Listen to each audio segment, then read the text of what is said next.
we will spend an hour together. And there are just two issues I want to update on before, two or three issues, before we go to the rest of the media. First, I want to speak a bit on our regional hospitals and the health sector. Now, I want to make it clear that across the 6 new regional hospitals, that is at the Kendren, Diamond, Lima, Enmore, number 75, and Bat, there has been tremendous benefit as a result of these investments. And I want to go through the stats so far. Since these 6 regional hospitals were commissioned, more than 145,000 outpatient visits were completed. More than 145,000 outpatient visits were completed. Over 18,500 inpatient admissions were managed across the 6 regional hospitals. Approximately 3,700 surgeries were completed. 3,700 surgeries were completed. More than 1 million lab tests were completed. More than 1 million lab tests were completed. Approximately 82,200 X-rays were completed. 37,700 ultrasounds were completed. And 13,680 CT scans were performed. More than 101,000 specialist clinic attendants covering surgery, gynecology, dentistry, ophthalmology, ENT, name it, a wide array of service. Approximately 2,400 babies delivered. Nearly 280,000 prescriptions were completely filled at these 6 regional hospitals. And if you look at some highlights, at the Diamond Regional Hospitals, they recorded the highest inpatient and surgical workload with 4,705 admissions, 967 surgeries, and 4,797 CT scans. The Enmore Regional Hospital recorded the highest outpatient activity with 36,670 visits and the highest X-ray workload with 21,131 X-rays. The number 75 Regional Hospital completed more than 351,000 lab tests. The Lima Regional Hospital conducted more than 289,000 lab tests. Now, importantly, waiting time. Approximately 10 minutes for emergency care and 30 minutes for outpatient service. That is the average waiting time across the board at these 6 regional hospitals. That outperformed most hospitals globally, especially public hospitals. 10 minutes for emergency care and 30 minutes for outpatient service. The Kendren Regional Hospital recorded 8,760 ultrasound and 61,700 lab tests. And the Bat Regional Hospital delivered 25,601 outpatient consultation, 58,755 lab tests, and 11,024 X-rays. Those are just some of the numbers to demonstrate to you how important these investments were and the level of care and service that these investments are delivering to the people of Guyana, to the people of these regions. And these investments have revolutionized healthcare in our country. If you speak to people who utilize these services, predominantly, overwhelmingly, they will tell you all of the positive stories. That is not to say there are no challenges. in every system, there are challenges. But these challenges are not at a scale that some would want to reflect it as. Overwhelmingly, the performance of these hospitals, the medical teams, the lab teams, the nurses, has been exceptional. And I want to commend the entire team who are working around the clock to deliver better health care. Importantly, we have major hospital projects that are also planned. The Maruka Hospital is 46.5% completed now, almost on target. The Cato Hospital is 51.9% completed, almost on target. The Lethem Hospital is 49.8% completed, almost on target. The West Amara Hospital is 21% completed, almost on target. And the Bartica Regional Hospital, with a contract value of $254 million, their formal construction has not commenced. The preliminary design is 95% completed. That is where we are. In relation with the Maternal and Pediatric Hospital and the New Amsterdam Hospital Complex, as you know, there is an ongoing ICC arbitration commenced on the 28th of July 2026 in accordance with the contract term after both contracts were terminated on the 23rd of July 2026. So that is an update on our hospital projects. Now, I also want to address briefly the issue of the fact, basically, that our fifth production vessel set sail from Singapore in early August 2026, and it is expected to arrive off Guyana's coast this week, with forest oil targeted for the fourth quarter of 2026. This vessel was built by MODEC for the cost of US $12.7 billion. It is the largest FPSO in Guyana's fleet, designed to add roughly 250,000 barrels per day and push national output above 1 million barrels a day for the first time. Currently, our four operating FPSO, Lisa Destiny, Unity, Prosperity, and One Guyana, produce roughly between 900 to 920,000 barrels per day. As you would have also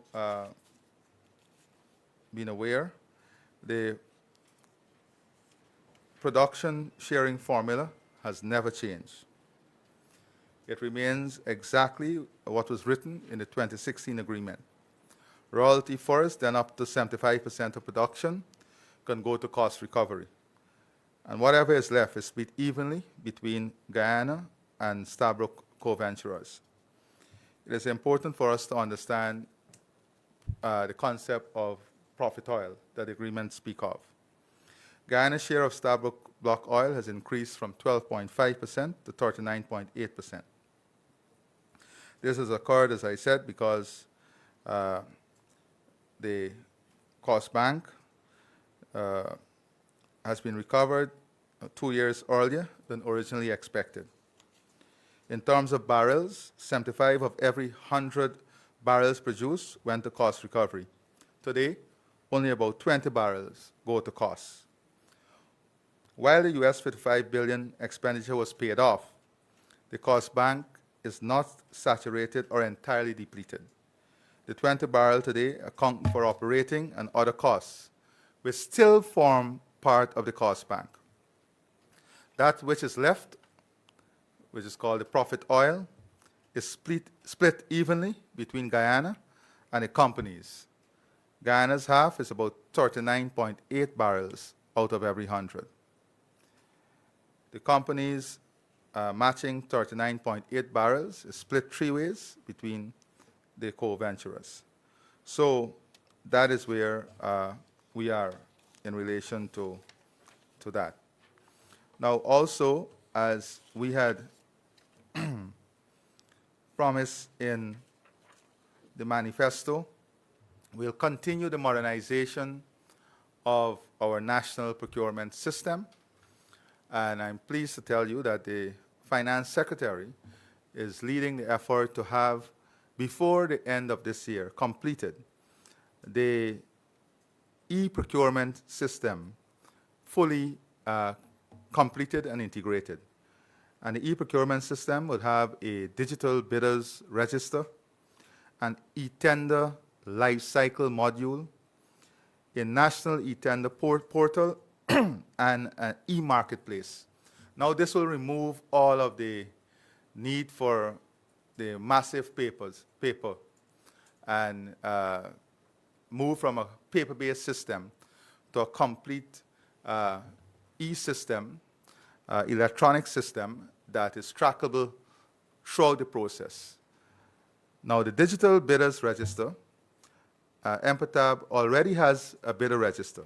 However, it will be expanded to include the following information for each contractor, supplier, consultant: beneficial ownership, GRA and NIS compliance, classification, small, medium, and large contractor, past performance, debarments, and suspension. The e-tender portal, the MPTAB website would be upgraded into a single window where all public procurement plans, tender notices, bidding documents, clarifications, bid submissions, and award notices are uploaded. Now, the e-tender life cycle module, and this is important. The tender process is currently mostly manual, very paper-based, that can be fragmented, and most of the approvals is through a paper-based system. The proposed e-tender life cycle module would transform procurement into a secure end-to-end digital workflow, covering procurement planning, tender creation, publication, bid submission, evaluation, contract award, contract administration, variation, payment processing, and real-time tracking. The module would automate routine checks, flag compliance risk support evaluation teams with structured scoring tools, detect anomalies and potential red flags, and generate dashboard for management oversight. At the same time, it will preserve the statutory approval system that is there. The e-marketplace, a catalog-based marketplace for routine, low to medium value goods and standard services that would allow procurement agencies to procure the same from pre-qualified suppliers using standard specification, publish prices, framework segments, and electronic purchase orders. And this, of course, would help small and medium-sized enterprises. And just like other systems around the world, we are looking to have maybe 25 to 30% of procurement set aside for small and medium-sized enterprises. So those are 3 updates. I think the Prime Minister had a detailed update on energy and GPL, so I will not go into that. But I will now open the floor for questions. You will let me know, Suella, when the hour is up. So let's start with Newsroom. Thank you very much, Mr. President. Kurt Campbell from Newsroom. If I could go to the hot topic, MV Barima. Could you provide an update on efforts to salvage the vessel? Also, the Commission of Inquiry, if you have a start date, we would appreciate that. And the Heart Initiative, Support for Families. Holistically, could you provide an update on the MV Barima tragedy? And then I have a second question. I'll ask it after. Okay. So let me say, first of all, that we are, the priority for the government is to ensure that we work closely with the families in relation to the MV Barima. And when I say families here, I'm not only speaking of families who would have lost loved ones. Families here where persons are still missing, families that were working on the vessel. So the priority is to ensure, especially where children, women, parents are involved, to ensure that we have close connection from the Ministry of Health, Ministry of Human Services with those families.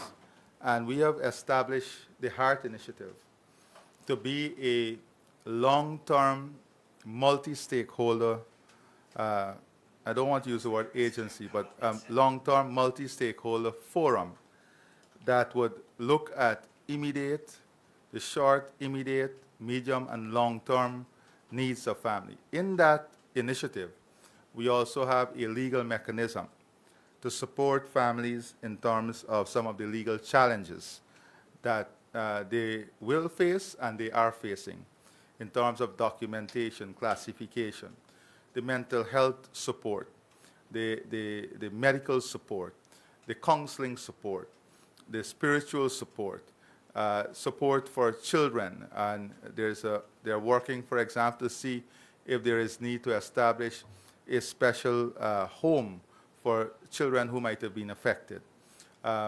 So when I say long-term support, it is long-term support, looking at not the challenges for today and tomorrow, but the long-term challenges. And also, of course, other issues of material and other financial consideration and needs. Those are the things that the HEART initiative, so they're looking at social, emotional, mental, medical, family, everything, holistically. And they've been doing a lot of work. I know they have now an outreach plan for every single region where they're going to go into the region. They're building out the regional network to create a regional support system and regional hub to support these families also. I myself have also been on a daily basis trying to contact different families and so on. Now, in terms of the salvaging of the vessel, I think on Friday, the expression of interest would have closed. They've received a number of expression of interest. Those interests are being shortlisted now by the agency, and then those shortlisted entities will be invited to supply prices to have that the vessel salvaged. So that is where we are with that. In relation to that was it, right? And the COI. In relation to the COI, the team is in place. They have started looking at their procedures, settling their procedures, and working out their work plan. And from what I'm told, in early September, the actual work would commence here on the ground. Just one follow-up. How many EOIs were received, and is there a differentiation between local and foreign companies? I don't have the exact number. I think it's 10 or more. Don't hold me to that. And I don't know that there are distinction between local. I know there was a criteria, right, and companies would have made proposals in relation to that criteria. Mm-hmm. That is why there's a shortlisting process to ensure that those companies that meet the criteria are those that. Right. And my second question, on your Model Village initiative, personally and particularly interested in that, could you help us to understand the sustainability of that project? I know you're starting at 23 villages. How does it move into the future? And on implementation and financing, could you say what's the timeline for these projects? Where's the funding coming from? I read that $8 billion is in the 2026 budget, but this may be multi-year. Could we just talk generally about funding, timeline, and sustainability of the project? So we're hoping that's why it's the pilot. So because we want to take this across all villages, starting with the heavily populated areas, and it will be financed from the budget, and that's important. It will be financed from the budget, and it is a model village because it's create that ecosystem that brings together family, community, economy, the social aspects and considerations and all of those things to coexist, to give persons living in those villages a quality of life and a sense of belonging. It also look at issues of security, safety, recreational facility, mental health, wellness. All of those things are incorporated into what the model village would evoke. So we are hoping that very soon we can start the pilot, and then we'll move on with the pilot to the other villages. So we'll see how much we can get done in this 5 years. Svetlana Marshall, News Source. Mr. President, could you say what is the state of medical cooperation between Guyana and Cuba, and whether steps are being taken to have the Cuban Medical Brigade return to Guyana? My second question has to do with the allegations by the leader of the opposition. Now, this is something that you've responded to and promised information. Now, he said that you own a farm that ranges between 150 acres, and it's about, he said, multi-million-dollar farm or ranch. Now, like I said, you've responded to the allegation and promised information and a tour. Could you say when that tour will be facilitated? Could you provide us with the actual size of the farm, the investment structure used to develop the farm, and over what period? And on the issue of constitution appointments, Mr. President, could you say if or when you'll be meeting with the leader of the opposition to consult on constitutional appointments, and would you seek his agreement to have Justice George and Justice Singh appointed as the substantive chancellor and chief justice? And with respect to MV Barima, now a day after the incident occurred, the Minister of Public Works, Mr. Juan Ejil, announced that the entire management team responsible for loading, dispatching, and overall management of the vessel was suspended. Could you say if that team is still suspended?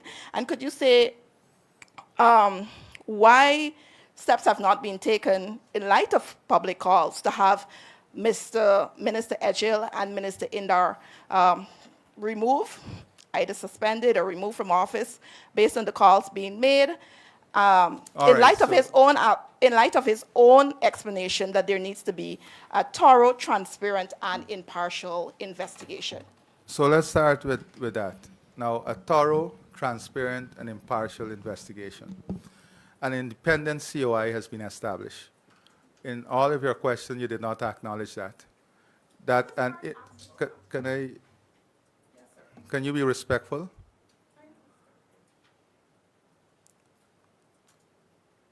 You did not acknowledge that we have an independent COI established to determine everything that you're speaking about.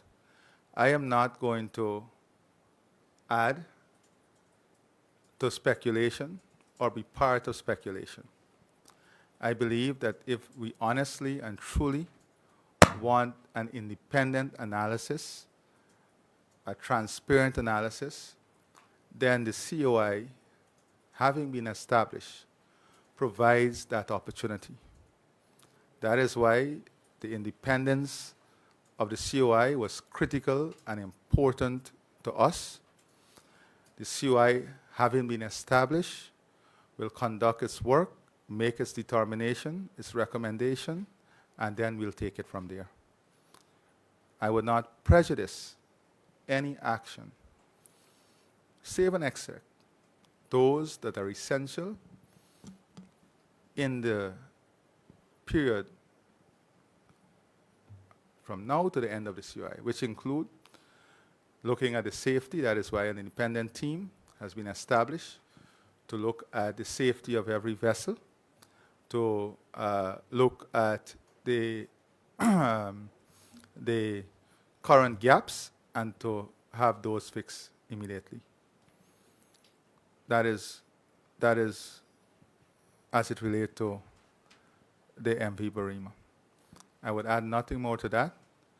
The work of the COI is the work that I will base my action on when their recommendation comes to me. I think having established the COI independently, we have to have respect for the work of the COI. In relation to my farm, which everyone is aware of, that has been established a long time ago. The first loan was sometime in 2012. I've said, and again, you repeated the allegation of 150 acres. And I said publicly that it's not even half of that. I've said that I've declared every single thing in relation to my farm to the Integrity Commission, and I have a statutory responsibility to do so. Many leaders in the private sector have visited, and I said that I would go live from the farm. I said I will go live from the farm, and at the appropriate time. I have nothing to hide. Every single thing has been declared to the Integrity Commission, and it's nothing close. But of course, you would love to repeat the headline and the allegation because you have a motive. And the motive of the opposition leader was clearly the falsification of information. And I've made it very clear in that release, and I have nothing more to add to that. I have nothing more to add to that. I have nothing more to add to that. I have took loans, documented, and also submitted to the Integrity Commission. I have reinvested and reinvested. And I wish if I could get even 20% of what the opposition leader is purporting. So I made it very clear. I have nothing to hide. Every single thing that I own, has been declared to the Integrity Commission. Every single thing that I own has been declared to the Integrity Commission. Now, in relation to consultation with the leader of the opposition, already Minister Teixeira has written on different matters that constitutionally we should write on in relation to the leader of the opposition.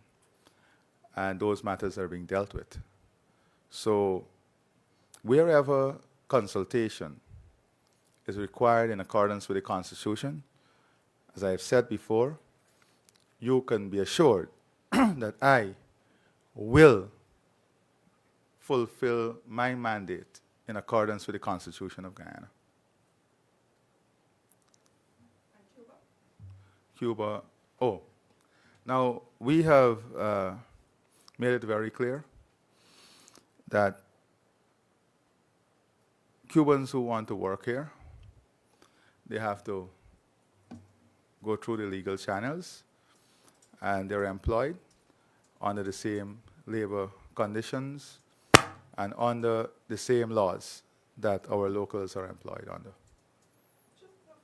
No, we go to someone else now. Please, let's go ahead, please. We have a number of persons with their hands up. Please, go ahead. Cooperation between Cuba, and I have no motive, sir. Hence, I asked about what is the investment structure for your... Can you please allow the young lady to ask her question, please? Naomi Paris for the Guyana Chronicle. Mr. President, just to shift your attention to electricity, when does the government expect to fully implement its promised reduction in electricity cost, and what is the revised timeline for consumers to begin receiving the full benefit? I do have a second question on the social housing program. Could you say what is the set timeline for that, and what is the established protocol of how it will work? I think the Prime Minister went through in detail all of the development for GPL and the energy. I'm trying to find this. Now, one of the things that we have committed to in the manifesto is the reduction in the cost of electricity. And we are fully committed to the reduction of that cost. And that is to bring it down by 50% for consumers across the country. Now, in a very phased manner, I don't know if you realize, we have started, especially in areas where we had the solar installation, and where we had the, the battery backup system. In those areas, we have been able to already announce phase reduction in the cost of electricity. Both in Bartica, when I was there on the cabinet outreach, and I think in Region 1, we have addressed the issue of a phase reduction. I've committed to, in other areas, for example, in Region 2, where we have the solar system, and in Leg 1 and Wakenham, where we have those solar system, to look also at the phase reduction there. So there's some communities that have already benefited. Letem is also one community where we have the hydro, that those analyses are being conducted, so that though the initial phase reduction in the tariff can be looked at in those communities. So we are committed to this, and the consumers will definitely benefit tremendously from this phase reduction in electricity. You can be assured of that. But I'm saying to you that in the coming months, there will be additional community that will get the that will feel the first tranche of that reduction, like Bartica and certain sections, in, I think in Region 1, would have already benefited from. Mr. President. No, I think this young lady. Oh, and then that's come. fine. Good morning, Mr. President. Davina Bagat with Kaitra News.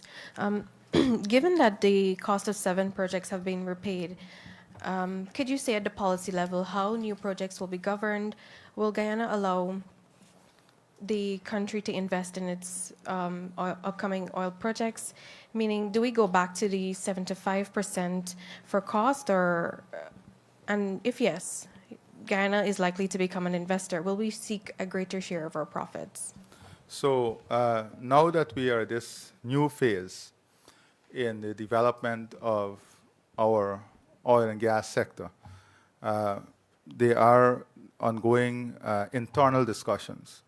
And of course, we will also seek the expert advice on this matter to make a determination on how the next phase of projects will be treated, having regards for the state of the global sector, and of course the need for investment, the structure of that investment, where the investment is coming from, and also, of course, all the other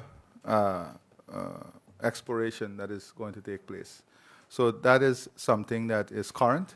I can't tell you now what the final position will be, but that is currently being analyzed.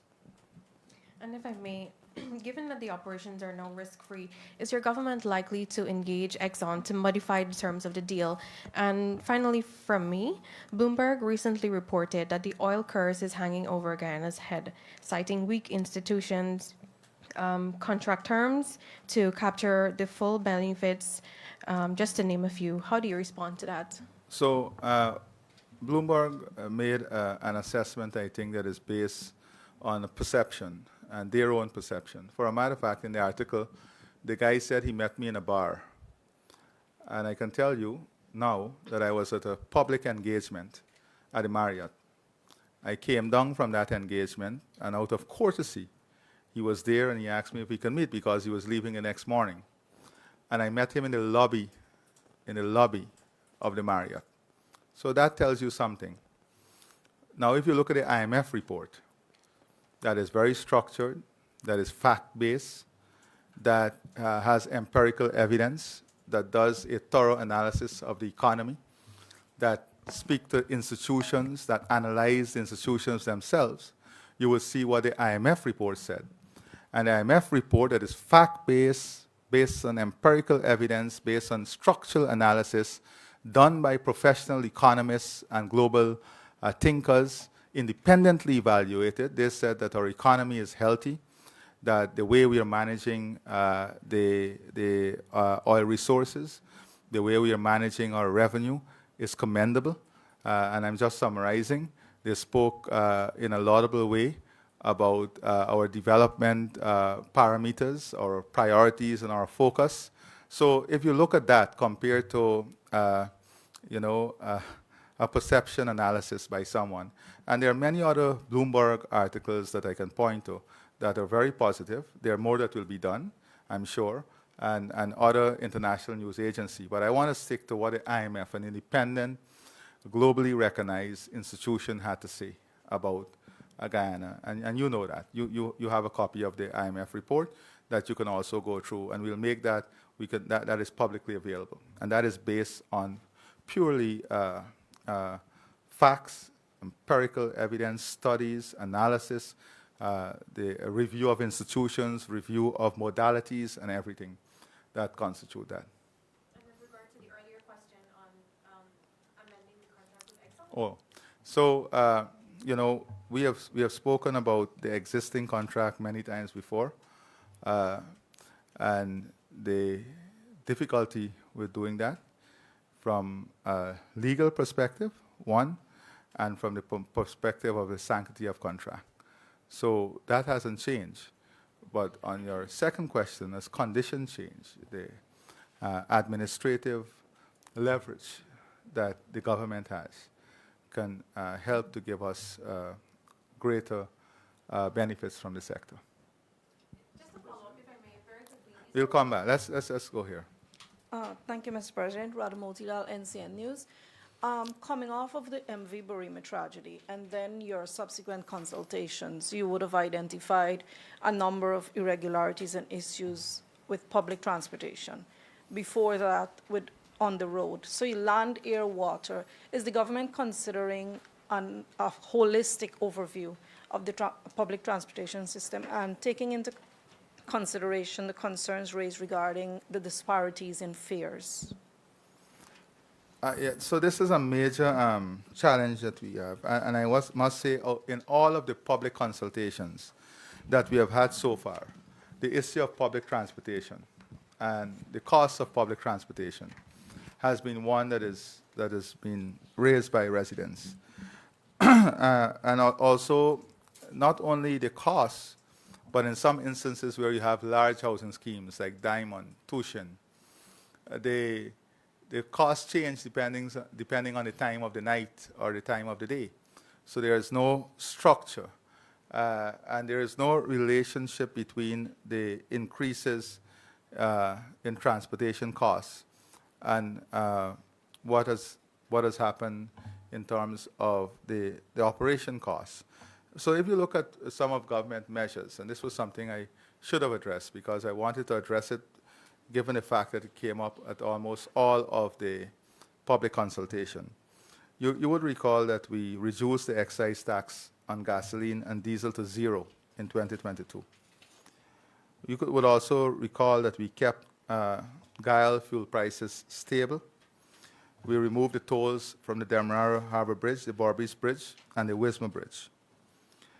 The toll removal provides direct relief for more than 50,000 daily consumers. Now, annually, when you look at the type of relief that we have given to operators, it is hundreds of billions of dollars. When you look at the zero excise tax on gasoline, the free crossing of the bridge across the bridges, you will also know that the hinterland roads, because they are also part of the public transportation system, we have maintained the removal of VAT on hinterland travel to the airport. We've invested in hinterland roads. We're investing in community roads. This was a big thing by the taxis, that the roads are not in good condition, so they don't want to go down into the roads. We are investing in those roads, making it easier, less wear and tear on the vehicle. We have given the 20,000 annual transportation allowance for pensioners. We have given the 20,000 transportation grant for students. So these are some of the things that we have done to reduce the cost of transportation. But I think there has been a constant call for either a public-private transportation system or a public supported transportation system. Some people believe that it should be a transportation system that support the elderly and children. So these things, having the consultations and having them raise the consultation require policy makers to look at the entire ecosystem and to see how we can come up with a formula that will address this issue holistically. And we plan on having some consultations also with the public transport providers themselves so that we can have intervention that is holistic, multi-stakeholder based, and one that represents the interests of all the stakeholders. Shabral. Mr. President, good morning. Morning. Could you be more precise with respect to the acreage of your firm? And so what more can government do to assist with the rising cost of living? And thirdly, to what extent are you worried that these persistent allegations of corruption can result in the defeat of the party, the next elections, or probably a minority government? And what plans does your government have to amend the procurement legislation to ensure that there is broad representation by the opposition and the civil society on the NPTAB board? So I mentioned earlier, in keeping with our manifesto, the modernization of the procurement system. Now, that system that I have just spoken about is going to be available for the whole public. So from end to end, anyone can go on the electronic system, any bidder, and get and see from the bidding all the way to the award of the contract, every aspect of the bidding process. But in terms of being involved in the decision-making process in the award of the contracts, that's what I'm getting at. So remember, Shabral, remember that in terms of the decision-making of the contract, the present law is that the evaluators and the tender board make a recommendation. That the government or cabinet has no role in saying that this contract will be awarded. We can offer a no objection or not. So that is the current system. The tender board itself is made up of multi-stakeholder persons representing private sector different interests. So that is already there in terms of the tender board. Now, when we launch the digital platform I've spoken about, that would necessitate maybe some amendments in the legislation itself. Because when you launch the digital procurement system, you also have to have that blacklisting system working. Because then you'll have contractors that are not delivering on time, or contractors that have a number of outstanding projects, all of which will form part of the evaluation. But now it is completely paper-based system. So when we go to the electronic system, all of that will be available. So you, Shabral, can go and see this contract was awarded to Mr. X. And when you look at the system, you will see that Mr. X got 20 outstanding work. So that is what the system allows. It allows full access to information, greater access to information, and that is critical for the transparency of the entire system. Now, in relation to the issue of the allegations, and I'm happy that you mentioned the word allegations, it is clear that the opposition, and it's interesting that you will ask me about the farm, that I said to you is completely declared to the Integrity Commission, the 60-plus acres of farm. I'll get the exact figure for you, but I'm saying it's not even half of what he said it is. The farm is there since 2012. But similarly, I don't see, when you speak about corruption, you're talking about someone with allegations who are making these allegations. The person who's making the allegation has himself indictment by the U.S. I don't see this being highlighted. He himself having allegations of murder. He himself having allegations of robbing the country and its taxpayers hundreds of billions of dollars. So, in any fair system, credibility is important. How credible is the person that's making the allegation? How credible are the allegations? And in the farm itself, you've seen the credibility, even from the acreage. So there is a move. I agree with you. There is a move to paint the administration or paint the president in a particular way. And I am very clear. My advice to every single person is to utilize the courts when wrongful allegations are made against you, when you are being maligned. I would encourage everyone, because the irresponsibility that exists on social media is something that has to be addressed. People have children. The irresponsibility that goes on social media. And the only way to deal with it is that people have to take action. They have to utilize the legal mechanism so that the facts can be established.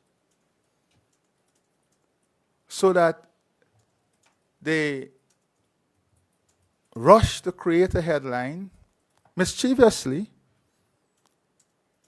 not based on facts. Let me give you another example, Shabral.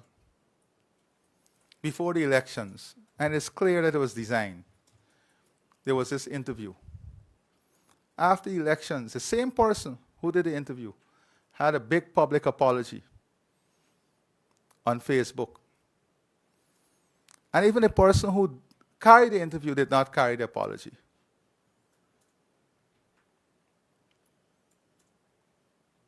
That tells you the state we are in.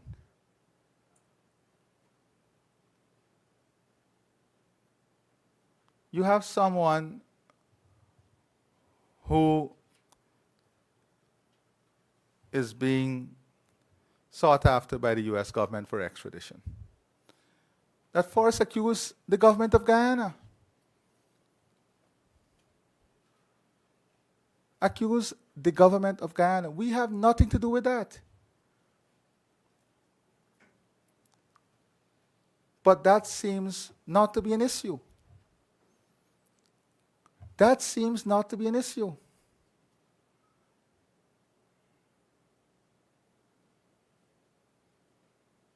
And I have a problem with that. And I have a problem with that. Thank you. Mr. President, quick with respect, of course, you didn't answer the question about cost of living. And could you be a little more pointed? Is it that government does not want to amend the legislation to specifically include civil society and opposition reps on the NPTAB board? And as I have to make my last question, what plans are there for a national oil company? You abuse the mic there, Shabral, but we'll go on. So let me say that I'm not saying that, Shabral. I'm saying that the modernization of the procurement system is ongoing. A major component is the E-system, the digital procurement system. When that is completed, it will necessitate amendments in the legislation. We already have a board with multi-stakeholder representation, which you're aware of. Now, what we can do is to look at the representation that is there and to see whether it's adequate given the growth that is taking place, or whether we need to amend and add on to what is there because of the load of work and the growth and the expansion in projects. All right? That's the first one. The second one is, Cost, and then the third was what? And the third one is national oil company. Okay.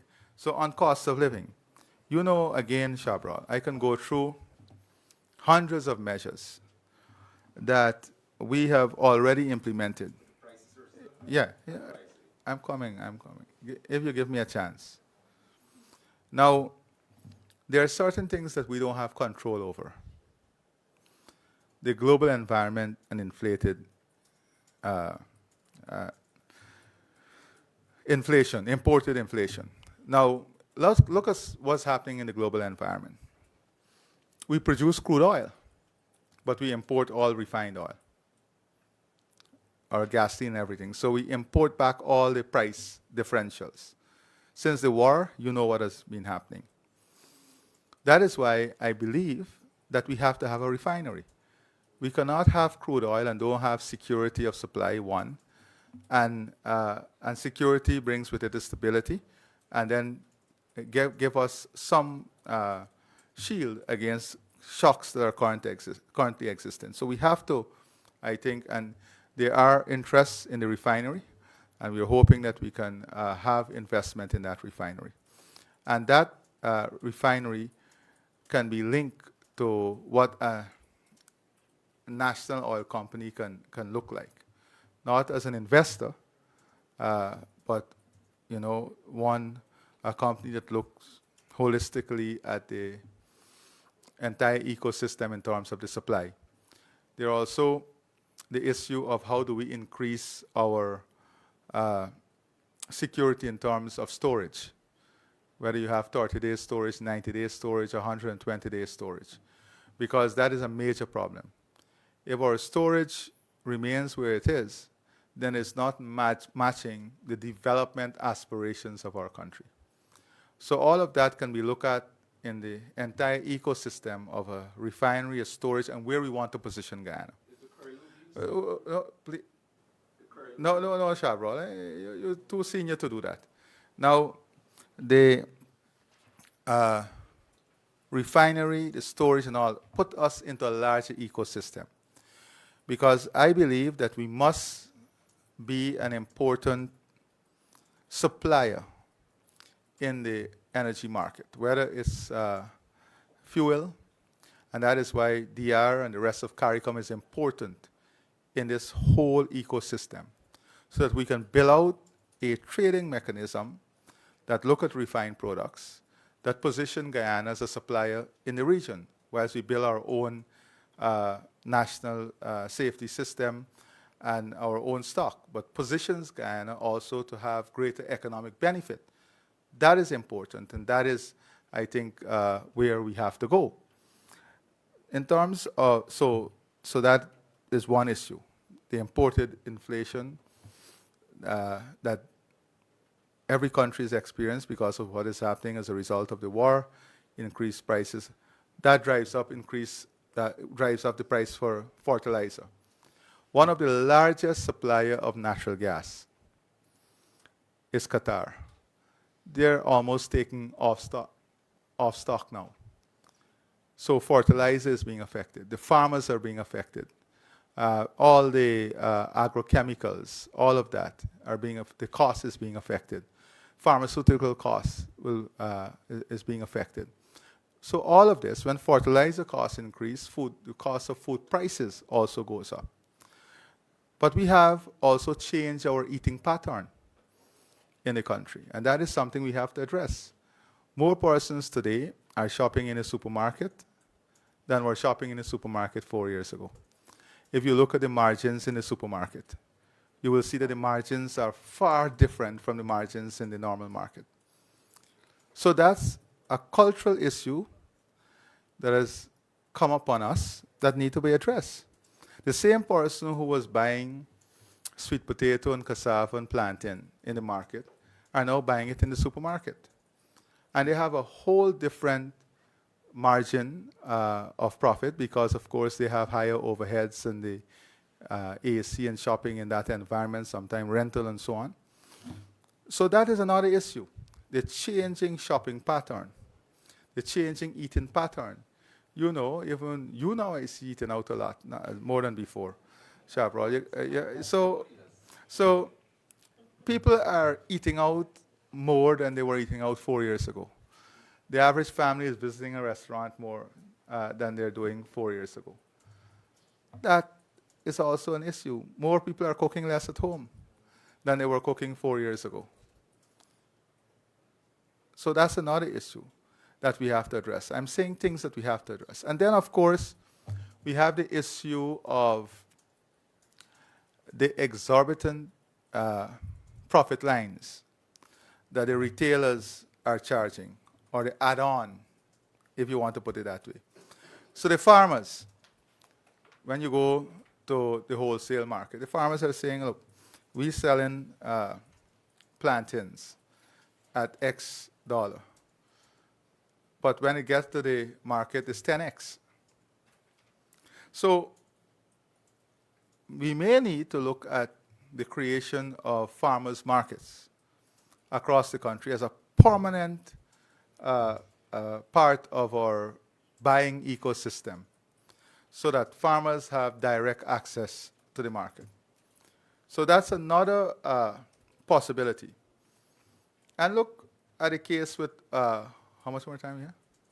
5 more minutes. And look at the other issue, Dennis, with the water. You asked me a simple question about water. Water is basic human necessity. We're a land of many waters. We have bottling companies existing here forever that can increase production to meet any amount of local demand. But look at the quantity of foreign water that is imported. When you look at the cost of water, producing water in a bottle, at between $16 to $36 per bottle. And you've seen already how a policy initiative has driven the market to some advertisement I saw, suggested retail price for water at $100. The government is not in the business of competing. We want to enable the private sector. The government has a responsibility of creating the enabling environment for the private sector to grow and expand business. As far as I'm concerned, government has no need to be in business. However, there are certain important and essential commodities like water that has to be addressed differently. Now, the treated water from the treatment plants, they're good to drink. But these days, children won't put water in your water flask and go to school. They'll buy water at school. So every single person would feel that cost of water at every level. From your children, you go to work, you buy water. Your children go to school, they buy water. Your old parents go to collect the pension, they buy a bottle of water. So when you look at that, it's magnified at the family level. So we have to address this issue of cost of living from different perspectives. No amount of grant will address it. Grants are there to support different level of vulnerability and to support injection for family income. We have to address it in a structural way. What is happening between the farmer to the retailer? What is happening in terms of the input costs? What is happening in terms of the input costs for the farmers? How do we address that? We have already removed the VAT, removed all taxes to help reduce that input costs. We have given subsidies to the farmers. So we have exhausted almost every policy tool to support the cost of production. We have removed the increases in the costs for D&I services, land rental fees. All that was increased by the last government. We have done all of that. We have done all of that. And we have arrived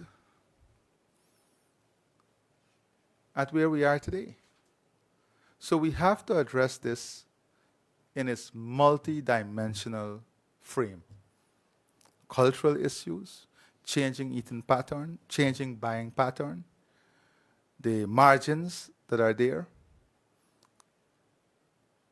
That is the only way. Has to be holistic. It's not only, and of course, we have to be cognizant of what is happening globally and what is pushing prices up globally. That is what we have to do. Any new person? Yes, please. Good day, Mr. President. Luan Williams, DPI. On the issue of noise nuisance, what additional measures or initiatives is the government looking to roll out to address this problem? And secondly, on the Guyana Development Bank, what are the next steps in the rollout of the bank, particularly regarding staffing, its operationalization, and logistical arrangements? All right, so the first question, noise nuisance. This was also raised at every single meeting. Noise nuisance is affecting the quality of life of people. And we have to address it in a way that allow the entertainment sector and allow people to have a quality of life, but at the same time does not destroy the businesses and so on. So I've said that for those bars and those nightclubs that are already established, when the Guyana Development Bank come on stream, one of the things we should look at how they invest in the noise-proof material to enclose their facility so that that would help. The open area, we have to work with the EPA in setting up a mechanism that alerts people so that they can look at the meter and know how to regulate. Self-regulation is important in any country. Before you go to the police and everything else, self-regulation is important in any country. Self-regulation. And we have also established, after those consultations, a task force that is looking at the issue across all regions, working with the police, because one of the complaints is the non-responsiveness of the police in addressing complaints or addressing issues at the community level. So that is what we are doing. In terms of the development bank, we are right now putting together the board, putting together the structure, and hoping to operationalize within the coming weeks. So we'll have the staff in place. There'll be collaboration, of course, with the commercial banks. We're working out details to see if we can have desks established in commercial banks, having regional facilitators to bring together interested persons in the development bank working on clusters. For example, you have one of the complaints also in the community, you may have 50 persons, each of them doing 100 chicken each. Those 50 persons can come together and do a tunnel house.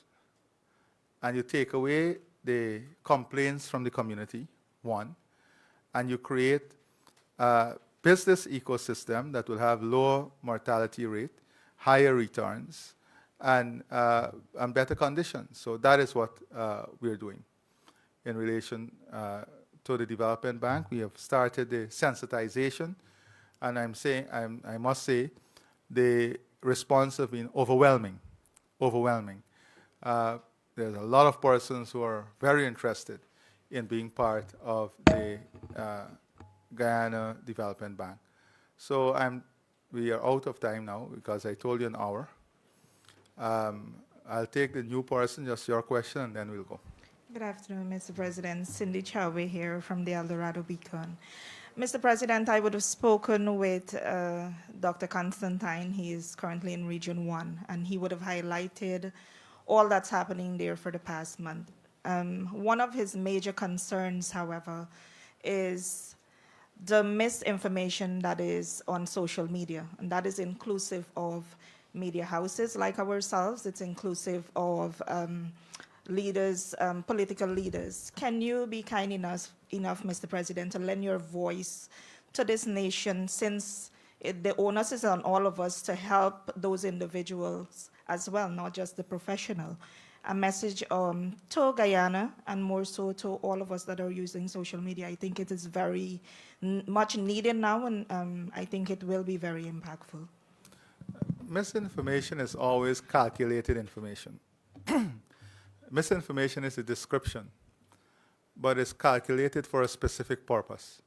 So whether it's media houses, whether it's individuals or leaders, misinformation is